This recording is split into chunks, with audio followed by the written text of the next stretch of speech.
Want to change the keyboard on your iPhone? Here's exactly how to do it step by step. First, open any app that brings up the keyboard, like Messages or Notes.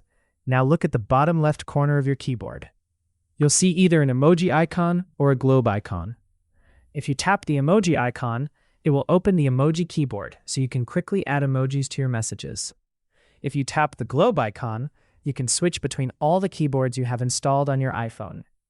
Now if you want to type numbers, just tap the 1, 2, 3 button. This will switch your keyboard to number mode. For even more symbols and special characters, tap the #+E button. This will show additional punctuation and symbols. Now let's say you want to add a completely new keyboard language. Go ahead and open the Settings app. Scroll down and tap on General.